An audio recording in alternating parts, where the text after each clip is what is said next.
ഈശോ മിശിഹായ്ക്ക് സ്തുതിയായിരിക്കട്ടെ. ഞാൻ മാണിപ്പറമ്പിലച്ചൻ. സൗമ റംബ 6-ാം ഞായർ, വലിയ നോമ്പ് 6-ാം ഞായർ.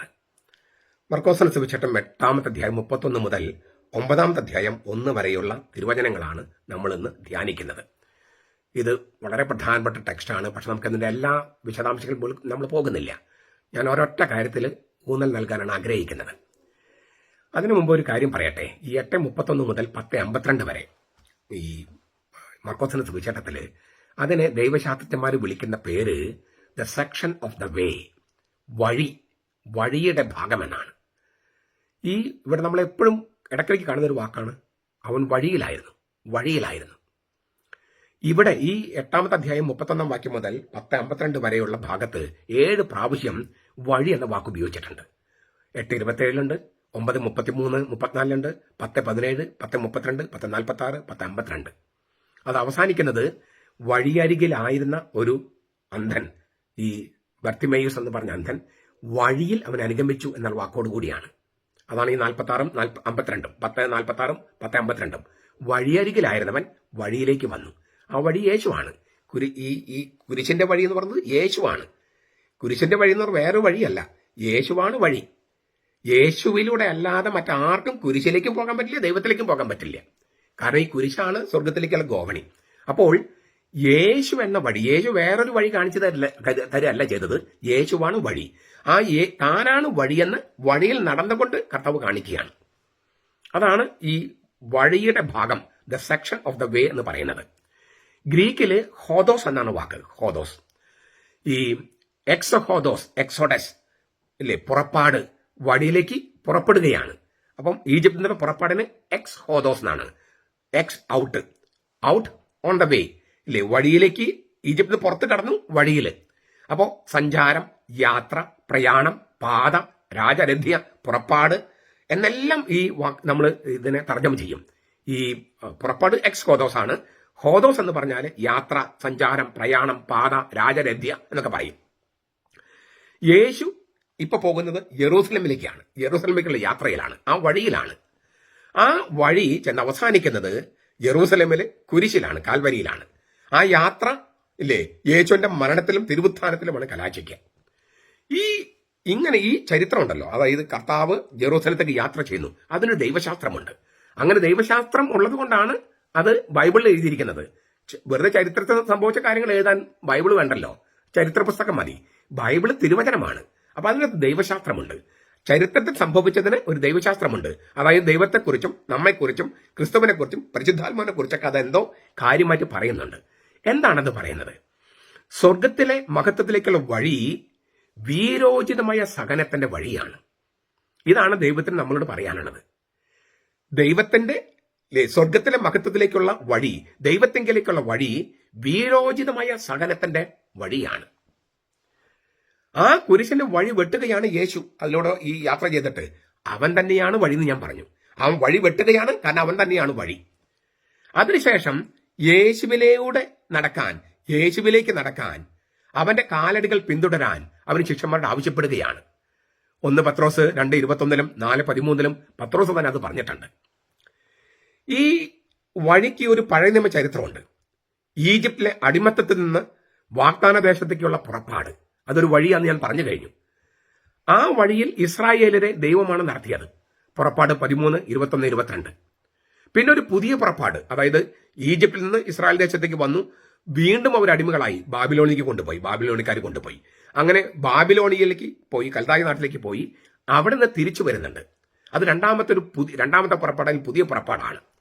അത് യെശയ്യാ പ്രവാചകൻ 40 പറയുന്നുണ്ട്. ആ പുറപ്പാടിൽ വഴി നടത്തുന്നത് മോശയല്ല, കർത്താവ് തന്നെയാണ്. കർത്താവിന് വഴിയൊരുക്കുവിൻ, മരുഭൂമിയിൽ വഴിയൊരുക്കുവിൻ. അതാണ് ഈ യെശയ്യാ 40 പറയണേ. ആ തിരുവചനങ്ങൾ കൊണ്ടാണ് പുതിയ നിയമം ആരംഭിക്കുന്നത്. സ്നാപക യോഹന്നാൻ, കർത്താവിന് മരുഭൂമിയിൽ വഴിയൊരുക്കുവിൻ, അവന്റെ പാതകൾ നേരെയാക്കുവിൻ. അപ്പൊ കർത്താവാണ് ഈ പുതിയ പുറപ്പാട്, ബാബിലോണിയയിൽ നിന്നുള്ള പുറപ്പാടില് തന്റെ ജനത്തെ നയിച്ചുകൊണ്ട് ജെറൂസലമിലേക്ക് തിരിച്ചു വരുന്നത്. ഈ 2 പുറപ്പാടുകളും ശരിക്കുള്ള മറ്റൊരു പുറപ്പാടിന്റെ അടയാളങ്ങളോ നിഴലുകളോ മാത്രമായിരുന്നു. പാപത്തിന്റെ അടിമത്തത്തിൽ നിന്ന് പുതുജീവനിലേക്കുള്ള യാത്ര, കർത്താവിനോട് കൂടെയുള്ള ജീവിതത്തിലേക്കുള്ള യാത്ര. അതായത് ജീവശാസ്ത്രപരമായ ജീവൻ അതീതമായ ജീവൻ ആ ജീവനിലേക്കുള്ള യാത്ര, പാപത്തിന്റെ അടിമത്തത്തിൽ നിന്നുള്ള പുറപ്പെട്ടിട്ട് കർത്താവിനോട് കൂടെ നമ്മുടെ ജീവനായ കർത്താവിനോട് കൂടെ ജീവശാസ്ത്രപരമായ അതീതമായ ജീവനിലേക്കുള്ള യാത്ര, ഈ അന്തിമ പുറപ്പാടിനെ കർത്താവ് ചിത്രീകരിക്കുകയാണ് ഈ വഴിയിൽ നടന്നുകൊണ്ട്.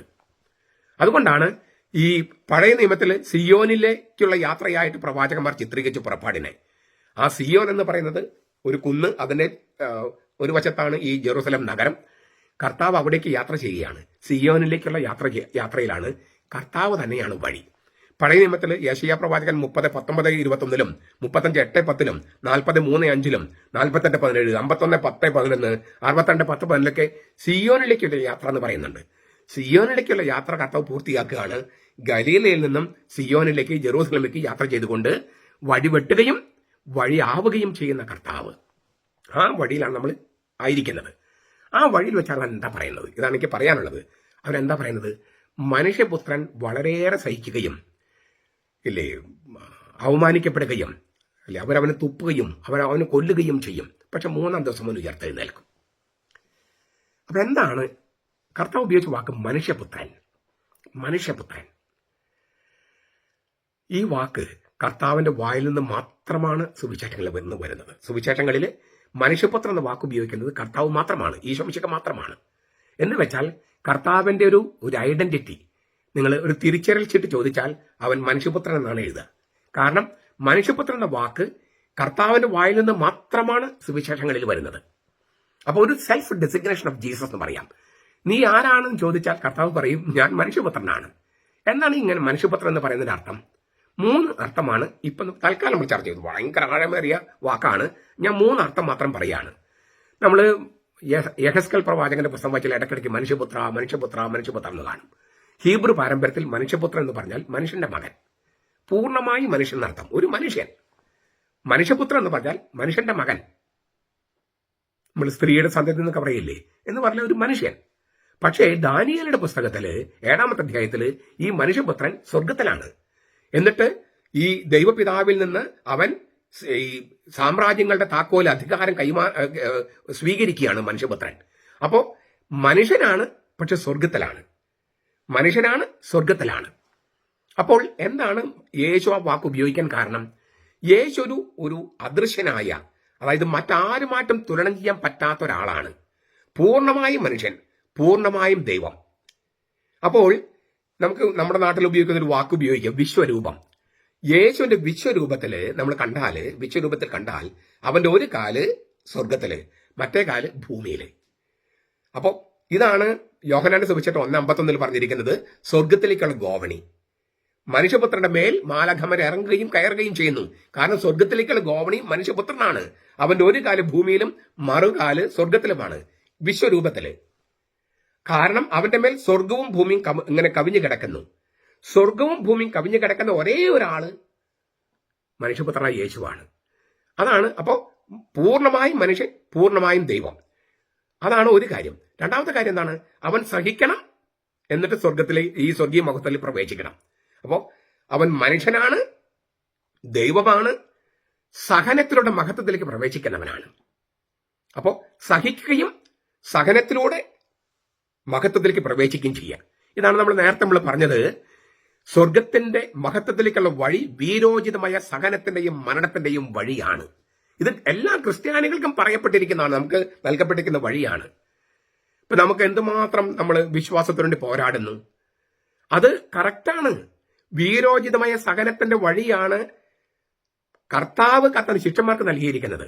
ഒരു പ്രശ്നവും കൂടാതെ ഞായറാഴ്ച പള്ളിയിൽ പോയി കുർബാനയും കണ്ട് തിരിച്ചു വരിക തീർച്ചയായിട്ടും നല്ലതാണ്, അതൊക്കെ സമാധാനത്തില്. പക്ഷെ അതല്ല ശരിയായ വഴി. എന്നും വിശ്വാസത്തിനു വേണ്ടി പോരാടാൻ തയ്യാറാവേണ്ടി വരിക. നമ്മൾ എറണാകുളത്ത് കാണുന്നു, ഫരീദാബാദിൽ കാണുന്നു. ഈ വിശ്വാസത്തിന്റെ കാവൽക്കാരെന്ന് പറയുന്നവര് തങ്ങളുടെ തെറ്റായ നയങ്ങളെ ന്യായീകരിക്കാൻ വേണ്ടി അവിടുന്ന് ഇവിടുന്ന് ഒക്കെ എല്ലാം കോട്ട് ചെയ്ത് കൊണ്ടുവരുന്നു. പക്ഷെ സത്യവിശ്വാസികൾക്ക് അറിയാം അതെല്ലാം തട്ടിപ്പുകളാണെന്ന് അറിയാം. ശരിക്കും വേണ്ടത് നമ്മുടെ സഭയുടെ പാരമ്പര്യം എന്താണെന്നും വിശ്വാസം എന്തെന്നും ജനങ്ങൾക്കറിയാം. ഈ ഒരു കാര്യം ഇതാണ് ശരിക്കും പറഞ്ഞാൽ വീരോചിതമായ സഹനം. അതാണ് കർത്താവ് കൊടുത്തിരിക്കുന്നത്. മനുഷ്യപുത്രന്റെ വഴിയാണ് അവനോട് ബന്ധപ്പെട്ടിരിക്കുന്ന സകലർക്കും. അപ്പോ ഞാൻ ഒന്നുകൂടി പറയാണ്, മനുഷ്യപുത്രൻ അവൻ അവനിൽ സ്വർഗവും ഭൂമിയും കവിഞ്ഞു കിടക്കുന്നതിനാൽ, സ്വർഗത്തിലേക്കുള്ള ഗോവണി അവനായതിനാൽ, ആ വഴി അവനായതിനാൽ അവനോട് ചേർന്നിരുന്നാലേ സ്വർഗത്തിലോട് ചേർന്നിരിക്കാൻ പറ്റൂ. കർത്താവിനെ സ്പർശിച്ചുകൊണ്ട് നിന്നാൽ നമ്മൾ സ്വർഗത്തെ സ്പർശിച്ചുകൊണ്ട് നിൽക്കുന്നു. എങ്ങനെ കർത്താവിൽ നിന്ന് സ്പർശിക്കാൻ പറ്റും? കൂദാശകളിലൂടെ മാത്രം. വിശേഷിച്ച് വിശുദ്ധ കുർബാന. അന്ന് കർത്താവിനെ സ്പർശിക്കാൻ കഴിഞ്ഞതുപോലെ അവൻ കാണുമ്പോൾ മനുഷ്യനായിരുന്നു, പക്ഷേ അവൻ ദൈവമായിരുന്നു. ഇതുപോലെ കാണുമ്പോൾ അപ്പമാണ്, കാണുമ്പോൾ വീഞ്ഞാണ്, പക്ഷെ അവൻ കർത്താവാണ്. അപ്പൊ കർത്താവിനെ, കൗദാശികമായിട്ട് വരുന്ന കർത്താവിനെ സ്പർശിക്കാനും അവനോട് ചേർന്നിരിക്കാനും കഴിയുന്നു. അപ്പോൾ മാത്രമാണ് വിശ്വാസം മാംസം ധരിക്കുന്നത്. വിശ്വാസത്തിന് കാണാൻ പറ്റും, വിശ്വാസം നമുക്ക് കാണാൻ പറ്റില്ല. പക്ഷെ കൂദാശകളിൽ നമ്മൾ കർത്താവിനെ സ്പർശിക്കുമ്പോൾ, വിശ്വാസം സ്പർശിക്കുമ്പോൾ വിശ്വാസം തന്നെ മാംസം ധരിക്കുകയാണ്. വിശ്വാസം മാംസം ധരിക്കുന്നത് കൂദാശകളിലാണ്. വിശ്വാസം മാംസം ധരിക്കുന്ന നിമിഷമാണ് കൂദാശ. അപ്പോൾ കർത്താവിനെ സ്പർശിക്കാൻ പറ്റും. കർത്താവിനെ സ്പർശിച്ചുകൊണ്ടേയിരിക്കുമ്പോൾ നാം സ്വർഗത്തെ സ്പർശിച്ചുകൊണ്ടിരിക്കുന്നു. ഈ നോമ്പ് കാലത്ത് നമുക്ക് ഏറ്റവും സ്വീകാര്യമായ ഒരു സംഗതിയാണിത്. അതിനാൽ ഇന്ന് മുതലെങ്കിലും നമുക്ക് ഒറ്റ ദിവസം മുടങ്ങാതെ, ഇനി അല്ലാതെ കുറെ പേര് അങ്ങനെ പോകുന്നുണ്ട്, മുടങ്ങാത്ത കുർബാനയ്ക്ക് പോകുന്നുണ്ട്. ഇനി ആരെങ്കിലും കഴിഞ്ഞിട്ടില്ലെങ്കിൽ തന്നെ ഈ ദിവസങ്ങളെങ്കിലും ഇനിയെങ്കിലും കർത്താവിനെ സ്വീകരിക്കാൻ, അതും പരമാവധി യോഗ്യതയോടെ സ്വീകരിക്കാൻ, പാപവഴികൾ അകലാൻ, അങ്ങനെ കർത്താവിന് ചേർന്നിരിക്കാനുള്ള ഒരു തപസ്സിന്റെ കാലമായി നമുക്കത് രൂപാന്തരപ്പെടുത്താം. അത് ജീവിതത്തിന്റെ ശൈലിയായിട്ട് മാറട്ടെ. അപ്പോൾ നോമ്പ് കഴിഞ്ഞും നമുക്ക് ഈ ശൈലിയിൽ, ഈ ജീവിത വിശുദ്ധിയിൽ ജീവിക്കാൻ നമുക്ക് കഴിയും. നമ്മുടെ കർത്താവ് യേശു മിശിഹായുടെ കൃപയും പിതാവായ ദൈവത്തിന്റെ സ്നേഹവും പരിശുദ്ധാത്മാവിന്റെ സഹവാസവും നാം എല്ലാവരോടും കൂടി ഉണ്ടായിരിക്കട്ടെ, ഇപ്പോഴും എപ്പോഴും എന്നേക്കും. ആമേൻ.